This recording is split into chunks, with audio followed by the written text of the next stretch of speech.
अब इसके बाद हम आगे बढ़ते हैं भाई और बहनों। एक और घटना का जिक्र मनोज जी कर रहे हैं कि जब दादा गुरुजी छुडानी आए हुए थे सत्संग करने के लिए, 100-200 भगत थे, उस समय मैं भी अपने पिताजी के साथ यानी संत रामपाल जी के साथ में स्कूटर पर बैठकर, क्योंकि मुझे स्कूटर चलाने का बहुत ज़्यादा चाव था, और हम भी छुडानी चले जाते हैं। और वहाँ पर मैंने क्या देखा कि दादा गुरुजी ने सभी को कह दिया कि भाई आज से ये आपका गुरु है, मैं आपका गुरु नहीं हूँ। और जिन जिन लोगों ने मेरे से भी उपदेश ले रखा है वो भी संत रामपाल जी से उपदेश ले लो। और उसके बाद में जब दादा गुरुजी ने कुछ लोगों को उपदेश दिलवाना था, देना था, तो सतगुरु रामपाल जी को बुलवाया आदर के साथ में। और जब सतगुरु रामपाल जी आए तो दादा गुरुजी ने संत रामपाल जी के सामने हाथ जोड़कर कहा कि जी आप इनको दीक्षा दीजिए। दादा गुरुदेव ने हाथ जोड़कर, किसके सामने हाथ जोड़े जाते हैं? एक गुरु कभी अपने शिष्य के सामने हाथ जोड़ेगा क्या? इस भाव से। तो दादा गुरुदेव ने संत रामपाल जी के आगे हाथ जोड़कर आदीनी से कहा जी आप इनको दीक्षा दीजिए, नामदान की दया बख्शिए। सुनिए आगे।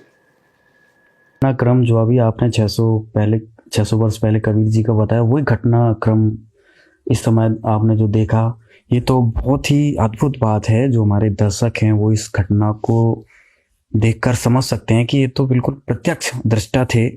अब ये इंटरव्यू लेने वाला भी भगत है और ये भी 2014 बरवाला कांड से पहले से जुड़ा हुआ है, और इंटरव्यू देने वाला भी भगत है।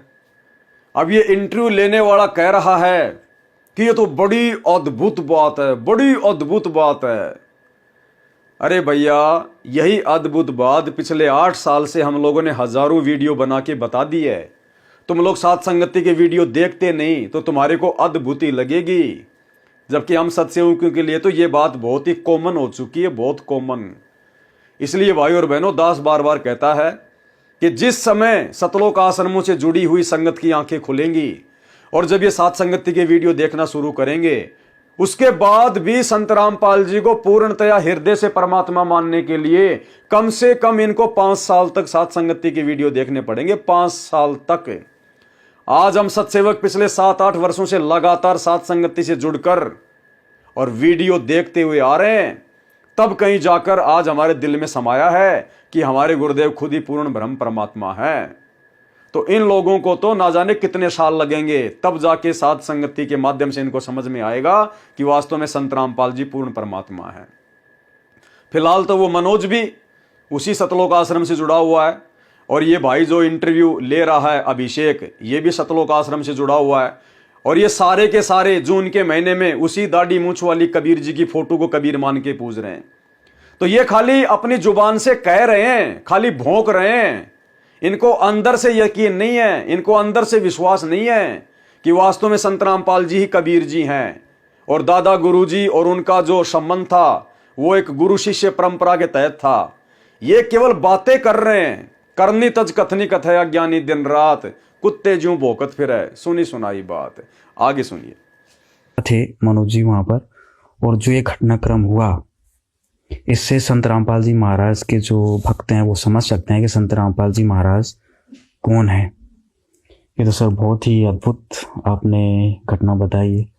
इसके साथ सर कोई और याद जुड़ी हो? उसके बाद मैं बताना चाहूंगा एक और अद्भुत जो घटना घटी है मेरी आंखों के सामने, वो भी बताना चाहूंगा आपको जी।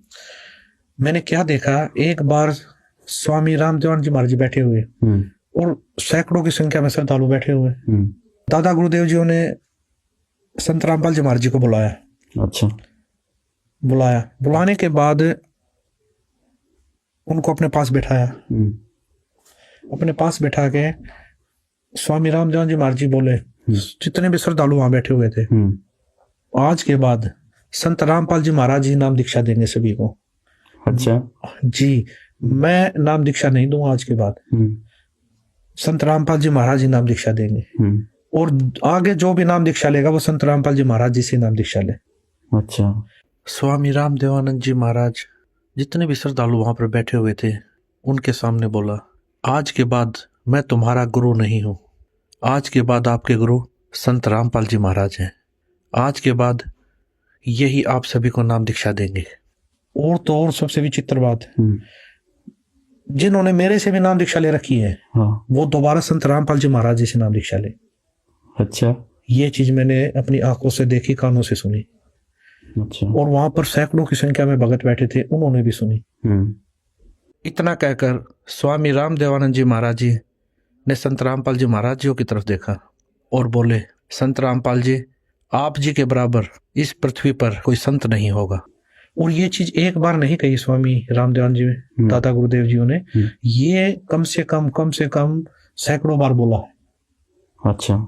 ये चीजें जहां भी जैसे छुडानी धाम में भी बोला। हाँ। छुडानी धाम में तो क्या था, नाम दीक्षा लेने के लिए आए श्रद्धालु, दादा गुरुदेव जी बैठे हुए थे। तो गुरुदेव जी बैठे थे, तो गुरुदेव जी ने बोला, जो सेवक थे, संत रामपाल जी को बुला के लाओ। तो गुरुदेव जी साइड वाले रूम में थे उस समय, श्रद्धालुओं को समझा रहे थे, जो नए भगत थे उनको तत्व ज्ञान बता रहे थे। तो दादा गुरुदेव जी ने बुलाया संत रामपाल जी, और बुला लिया था कि सेवक गए, वो बोले जी दादा गुरुदेव जी बुला रहे हैं, गुरुदेव जी बुला रहे हैं। जब गुरु जी आए तो स्वामी जी ने हाथ जोड़ के बोला, आप इनको नाम दीक्षा दीजिए। जब गुरु जी आए तो स्वामी जी ने हाथ जोड़ के बोला, आप इनको नाम दीक्षा दीजिए। जब गुरु जी आए तो स्वामी जी ने हाथ जोड़ के बोला, आप इनको नाम दीक्षा दीजिए। जब गुरु जी आए तो स्वामी जी ने हाथ जोड़ के बोला, आप इनको नाम दीक्षा दीजिए। अच्छा जी, आप इनको नाम उपदेश दीजिए। तो ये चीज मैंने अपनी आंखों से देखी है। एक बार नहीं, सैकड़ों बार ये दादा गुरुदेव जी ने बोला है। फिर मेरे जीवन में एक ऐसी घटना घटी कि जो मैंने अपनी आंखों से देखी है। तो भाई और बहनों, दो घटनाएं आप जियों ने संत रामपाल जी के कलयुगी बेटे मनोज जी के मुख से सुन ली हैं। ये उन घटनाओं के प्रत्यक्ष दृष्टा हैं। और दास जैसा आप जियों को बार बार कहता है वीडियो में कि भाई और बहनों, सेम टू सेम वर्तमान में 650 साल पहले वाली ही घटनाएं घट रही हैं, समस्त लीलाएं चल रही हैं। अगर समय रहते ये बातें समझ में आ गई तो ठीक है, अन्यथा फिर से हम मौका चूक जाएंगे। जिस प्रकार 650 साल पहले गुरु को ही परमात्मा ना मानकर हम पूर्ण मोक्ष से वंचित रह गए, तो आज आप भाई बहनों को यह दृढ़ विश्वास दिलाने के लिए कि सतगुरु रामपाल जी खुद ही परम ब्रह्म परमात्मा है, कबीर परमेश्वर हैं, और एक मुंह बोला गुरु बनाकर उन्होंने अपने भक्ति मार्ग को शुरू किया है। अन्यथा वे जगत गुरु हैं, और जगत गुरु को आगे ज्ञान देने के लिए किसी अन्य को गुरु धारण करके ज्ञान प्राप्त करने की आवश्यकता नहीं है। उम्मीद करूंगा आप जियों को पूर्ण विश्वास हो चुका होगा, शक और संदेह की कोई गुंजाइश नहीं रही होगी।